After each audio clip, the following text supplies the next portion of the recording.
দেখেন, ওই যে দেখেন আমার এক কালা ভাই, দেখেন চোখের পানি গুলো ঝরঝরাইয়া পড়তেছে বন্ধু।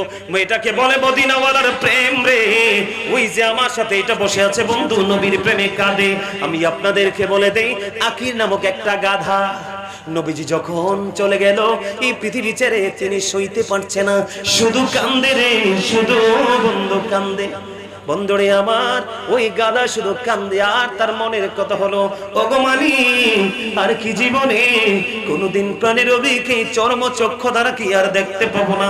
বন্ধুরা, ও বন্ধু টেঙ্গার চরের ভাই, আমার বাবা রে, আমি আমার মা বোনদেরকে বলে দিতে চাই রে, ও বন্ধু আকির নামক গাদা শুধু কান্দে, আর কি জীবনে কোনোদিন প্রাণের নবীকে কি চর্মচক্ষু দ্বারা দেখতে পাবো না। বন্ধু 3 দিন 3 রাত্র পার হয়ে গেল রে, 4 দিন 4 রাত্র পার হয়ে গেল। ওই আকির নামক গাদা বন্ধু, আল্লাহি আল্লাহর কসম করে বলছি রে, কতবার যে আমি এটা পড়েছি, যতই পড়ি রে আর নিজের বিবেকের কাছে প্রশ্ন করি, মাবুদ আমরা কি করতে পেরেছি গো প্রাণের নবীর জন্য? আমরা নবীর উম্মত দাবি করি গো, আমরা আমার নবীকে ভালোবাসতে পারি নাই। আমরা যেই ভালোটা বাসি বন্ধু, এটাকে ভালোবাসা বলে না। ও বন্ধু, নবী যখন চলে গেল, আকির নামক গাদা সইতে পারে না। 3 দিন 3 রাত্র, মতান্তরে 4 দিন 4 রাত্র পার হয়ে গেল, কোনো খাবার খায় না, কোনো পানি বন্ধু স্পর্শ করে না। 3 দিন 3 রাত্র, 4 দিন 4 রাত্র পার হয়ে গেল। এরপরেও নবীর বিরহ সইতে পারে না রে। এরপরে বন্ধু গভীর সমুদ্রে ঝাঁপ দিয়ে ওই আকির নামক গাদা নিজের জীবনটাকে নিজেই কুরবানি করে দেয়, শুধু মদিনাওয়ালার প্রেমে। জোরে জোরে করুন একবার সুবহানাল্লাহ। এই মিয়া, আপনাকে আমি যদি আপনাকে আমাকে আমরা যদি কেউ থুতু দেয় বা আমরা কাউকে দেই, আমাদেরকে আস্থা রাখবে? কথা বলেন না কেন? আরো জোরে। জাবের রাদিয়াল্লাহু তাআলা আনহু কিছু সাহাবীকে দাওয়াত দিয়েছিলেন রাসূলের সঙ্গে, মনে আসেনি? কথা বলেন না কেন? তখন দাওয়াত দিলেন আমার রাসূল, সকল মুহাজির সকল আনসারদেরকে দাওয়াত দিলেন, চলো চলো সবাই মিলে চলো, জাবেরের বাড়িতে আমাদেরকে দাওয়াত দিয়েছে, সবাই মিলে চলো। এবার জাবের দৌড়ে চলে গেলেন, বিবি রে, আমি স্পষ্ট করে শুনতে পেয়েছি, আমি মুষ্টিময় কিছু কয়েকজনের গুটি কয়েকজনকে দাওয়াত দিয়েছি, কিন্তু আমি শুনতে পেলাম রে আমার রাসূল সকল মুহাজির আনসারদেরকে নিয়ে হাজির হচ্ছে। জোরে জোরে কন্যা সুবহানাল্লাহ। বন্ধু মাত্র 350 আটার বন্ধু খামির রে, কত শের? মাত্র 350। আমার নবীর সঙ্গে সঙ্গী হলো 1000। আমি আমার রাসূলের মর্যাদা বোঝানোর জন্য বলছি, কারণ আপনারা আমার দাদু ভাই মুরব্বিরা যারা এসেছেন, আপনাদের সিনা এখনো আমার মদিনাওয়ালার প্রেমে ভরা। আরে বর্তমান প্রজন্মের ম্যাক্সিমাম যুবক যুবতী, তাদের অন্তর হলো হিংসা, নোংরামি, আত্মগরিমায় ভরা। ঠিক কিনা বলে? কেন জানেন তাদের সিনায় এত হিংসা, তাদের হিংস্রি আত্মায় এত নোংরামি? কারণ তারা ওই সমস্ত মোল্লাদেরকে ফলো করে যারা রাসূলের সাথে ওলিদের সাথে সম্পর্ক নাই। এই দুনিয়াতে অসুস্থ মানুষ সোজা করতে হলে যেমন ডাক্তার লাগে, বাড়ি বানানোর জন্য যেমন ইঞ্জিনিয়ার লাগে, ঠিক ঈমান এবং আমলকে মজবুত করতে হলে সত্যিকারের আলেম এবং আল্লাহর ওলি প্রয়োজন। ঠিক কিনা বলেন? আমার কথায় আপনারা একমত হতে পারবেন কিনা জানি না, আমি আমার কথার মধ্যে কিন্তু বন্ধু রিয়েলিটি আছে। আমার দিকে তাকান। এবার বন্ধু চলে গেলেন জাবেরের বাড়িতে, ছোট্ট একটা বকরি জবাই করলেন। উপস্থিতি হলো 1000 জন। ছোট্ট একটা বকরি বন্ধু জবাই করলেন। বন্ধু রুটিটা নিয়ে আসা হলো, রুটির খামিরটা নবীজির সামনে নিয়ে আসা হলো। আমার রাসূল এই খামিরের মধ্যে বন্ধু থুতু মোবারক দিয়ে দিলেন। জোরে জোরে কন্যা সুবহানাল্লাহ। আর জোরে বলেন না সুবহানাল্লাহ। বন্ধু চুলার উপরে বসানো ছোট্ট বকরির গোশতের পাতিল রে আমার রাসূল জানিয়ে দিলেন, জাবের রে তুমি জানিয়ে দাও তোমার বিবি যেন ঢাকনাগুলো না সরায়। এবার আমার রাসূল কি করলেন, ওই গোশতের পাতিলের মধ্যে পবিত্র থুতু মোবারক দিয়ে দিলেন, রুটির খামিরের মধ্যে থুতু মোবারক দিয়ে দিলেন। ঢাকনা কিন্তু সরাচ্ছে না। একদিক দিয়ে মানুষ আসছে, রাসূল বন্ধু খাবার খাওয়াচ্ছে, একদিক দিয়ে আসছে মানুষ খাবার খেয়ে যাচ্ছে রে। ও বন্ধু সকল মুহাজির আনসার মিলিয়ে 1000 জন অত্যন্ত পরিতৃপ্তির সাথে খাবারগুলো বন্ধু খেয়ে শেষ করে দিল। পরে পাতিলা সরাইয়া দেখে রে, ওই যেমন গোশত তেমনই আছে, যেমন রুটির খামির তেমনই রয়ে গেছে, মনে হয় যেন কেউ টাচই করে নাই। জোরে জোরে কন্যা সুবহানাল্লাহ। এরা তো আমার নবীর দুরূদ পড়বে না, এরা তো দুশমনের রাসূল, গুস্তাখের রাসূল, ঠিক কিনা বলেন? আপনি আমি থুতু দিলে কেউ খাইবো? মাইরা মিয়া তক্তা করে ফেলবো, ঠিক কিনা বলেন? আর আমার নবীকে দাওয়াত দিছে অল্প কয়জন? আর রাসূল লয়ে গেছে কতজন? সকল মুহাজির আনসার মিলে 1000। সবাই পরিতৃপ্তির সাথে খাবার খেয়ে শেষ করে দিল। পাতিল চাইয়া দেখে ইনটেক খাবার রয়ে গেল। সেই নবীটা আমার, ঠিক কিনা বলেন? আমি সেই নবী নিয়ে প্রাউড ফিল করি, কাল হাসরেও করব, ঠিক কিনা বলেন? আর জোরে। রাসূলের পাগল আলেমদের মর্যাদা কত? নবীর মদিনাওয়ালার সচ্চা আশিক পাগল আলেমদের সাথে তুমি যুক্ত হও। আল্লাহ বলছে join with my dear people, come to my paradise. তাদের সাথে যুক্ত হও আর আমার জান্নাতে চলে আসো। সুবহানাল্লাহ বলেন না? আর জোরে। এরা কেমনে নবীর সম্মান করবো? এরা তো কই নবীরে আমরার মতো। আর রাসূল আজ থেকে ১৫০০ বছর আগে চ্যালেঞ্জ করে গেছে, ক্বালা আইয়ুকুম মিথলি, তোমরা কে আছো আমার মতো? সাহাবাই কেরাম পর্যন্ত হাত তোলার সাহস পায় নাই। তুমি কে? তুমি বলো রাসূল তোমার মতো। এত স্টুপিড। এই জন্য আমি আপনাদেরকে বলে দেই, আল্লাহর হাবিব বাবা মা যারা হয়েছেন আপনাদেরকে আজকে বলে যাই, জীবনে আর কোনোদিন দেখা হবে কিনা জানি না, আপনাদের সবাইকে আজকে প্রাণ ভরে ইনস্ট্রাকশন দিয়ে যাই। রাসূল বলে গেছেন, আমি আপনাদেরকে বলে যাই, every parent should take care their children very carefully. প্রত্যেকটা পিতামাতার উচিত তাদের সন্তানের দায়িত্ব যত্ন সহকারে পালন করা।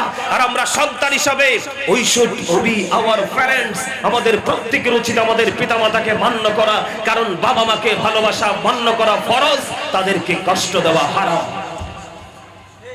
এখন এই সন্তান আপনি পাবেন কোথায়?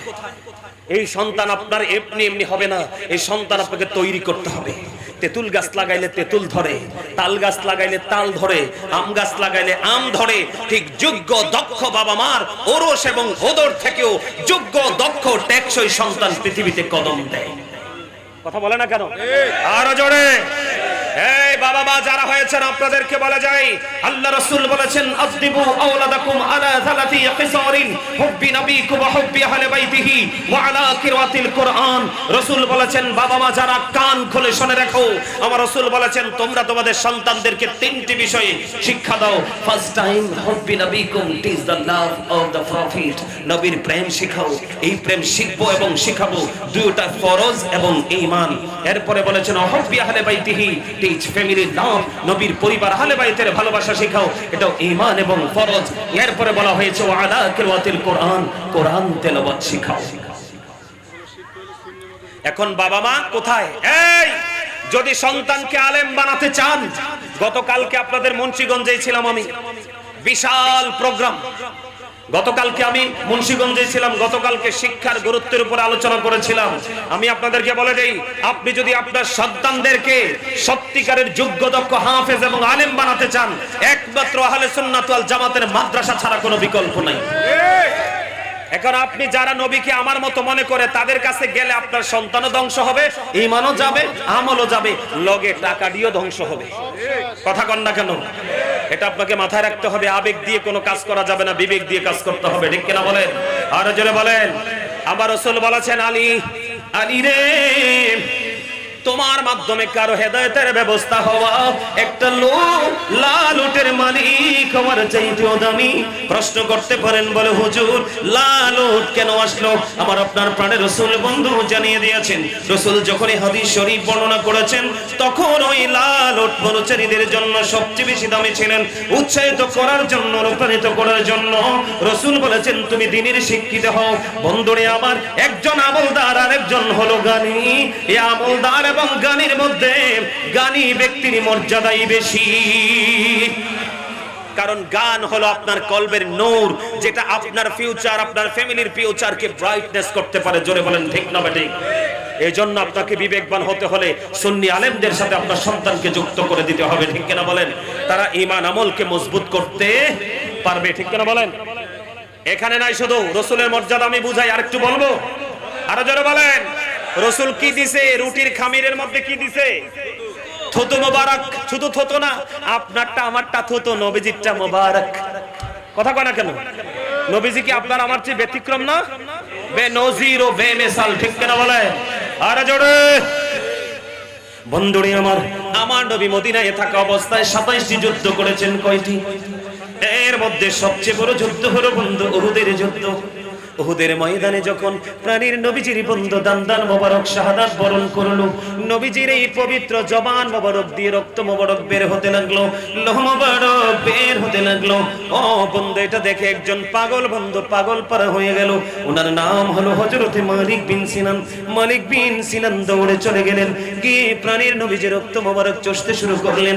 আমার আপনার প্রাণের রাসূল একটা ডাক দিয়ে বললেন, রে মালিক বিন সিনান, ও মালিক বিন সিনান, তুমি রক্তগুলো বক্ষণ করো না। মালিক বিন সিনান একটা ডাক দিলেন, ইয়া রাসূলুল্লাহ, ইয়া হাবিবাল্লাহ, নবী গো, ও প্রাণের নবী গো, আমি আল্লাহর ইজ্জতের কসম করে বলছি গো নবী, আমি আপনার একটা ফোঁটা রক্ত উহুদের জমিনে পড়তে দিব না গো নবী, একটা ফোঁটা রক্ত উহুদের জমিনে পড়তে দিব না। ও গো নবী, যতক্ষণ পর্যন্ত আপনার রক্ত মোবারক বের হতে থাকবে গো, আমি মালিক বিন সিনান ততক্ষণই বন্ধ বক্ষণ করতে থাকবো। এই কথা বলে তিনি নবীজির রক্ত মোবারক বক্ষণ করতে শুরু করলেন। নবীজির রক্ত মোবারক বক্ষণ করতে করতে করতে করতে বন্ধ শেষ রক্তের ফোঁটা যখন শেষ হয়ে গেল গো, আমার আপনার প্রাণে নবীজি গোটা পৃথিবীর মুমিন মুসলমানকে ডেকে বললেন, ওরে দুনিয়ার মানুষ, তোমরা যদি দুনিয়ায় কেউ জান্নাতি মানুষ যদি দেখতে চাও রে, তাহলে আমার মালিক বিন সিনানকে দেখে না। কি বুঝতে পারলেন? এইভাবে রাসূলকে ভালোবাসেন। আমাদের দেশে এখন কি, নবীজির সাথে দুশমনি করার পরে কিছু দালাল আসে, শিশু দালাল লাইভে চলে আসে এটাকে বৈধতা দেওয়ার জন্য। নবীজির ক্ষেত্রে স্লিপ অফ টাং শব্দ প্রযোজ্য নয়, ঠিক কেন বলেন? নবীজির ক্ষেত্রে স্লিপ অফ টাং এই শব্দ প্রযোজ্য নয়। নবীজির সম্পর্কে কথা বলতে গেলে, নবীজিকে নিয়ে মন্তব্য করতে গেলে যতবার আপনার ভাবনার প্রয়োজন ততবার ভেবে আপনি তারপরে নবীজিকে নিয়ে কথা বলবেন, কারণ নবীজি আল্লাহর প্রিয় হাবিব। কথা কি বুঝতে পেরেছেন? শুধু কি এখানে ক্ষান্ত নবীর মর্যাদা বোঝেন, নবীকে কেমন করে ভালোবাসতে হয়। বন্ধু, আমরা যারা মুসলিম কান্ট্রিতে বসবাস করি, বাংলাদেশ ছোট্ট একটা বাংলাদেশে, বাংলাদেশে যারা বসবাস করি, আমাদের জীবনে গাধার মতো একটা প্রাণী কিন্তু গুরুত্বপূর্ণ ভূমিকা রাখে না, ঠিক কিনা বলেন? আমরা কিন্তু গাধা বন্ধু লালন পালন করি না। ওই যে দেখেন আমার এক কালা ভাই, দেখেন চোখের পানি গুলো ঝরঝরাইয়া পড়তেছে বন্ধু, এটাকে বলে মদিনাওয়ালার প্রেম রে। ওই যে আমার সাথে এটা বসে আছে বন্ধু, নবীর প্রেমে কাঁদে। আমি আপনাদেরকে বলে দেই, আকির নামক একটা গাধা, নবীজি যখন চলে গেল এই পৃথিবী ছেড়ে, তিনি সইতে পারছে না, শুধু কান্দে রে, শুধু বন্ধু কান্দে।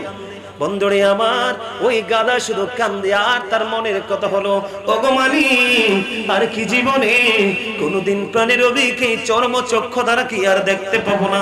বন্ধুরা, ও বন্ধু টেঙ্গার চরের ভাই, আমার বাবা রে, আমি আমার মা বোনদেরকে বলে দিতে চাই রে, ও বন্ধু, আকির নামক গাধা শুধু কান্দে, আর কি জীবনে কোনোদিন প্রাণের নবীকে কি চরম চক্ষু দ্বারা দেখতে পাবো না।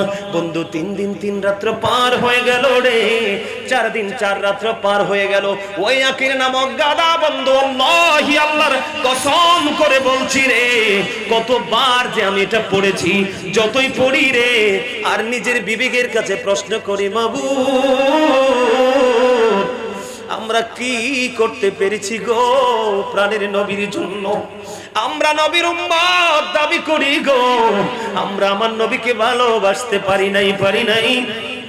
আমরা যেই ভালোটা বাসি বন্ধু, এটাকে ভালোবাসা বলে না। ও বন্ধু, নবী যখন চলে গেল, আকির নামক গাধা সইতে পারে না। 3 দিন 3 রাত্র, মতান্তরে 4 দিন 4 রাত্র পার হয়ে গেল, কোনো খাবার খায় না, কোনো পানি বন্ধু স্পর্শ করে না। 3 দিন 3 রাত্র, 4 দিন 4 রাত্র পার হয়ে গেল। এরপরেও নবীর বিরহ সইতে পারে না রে।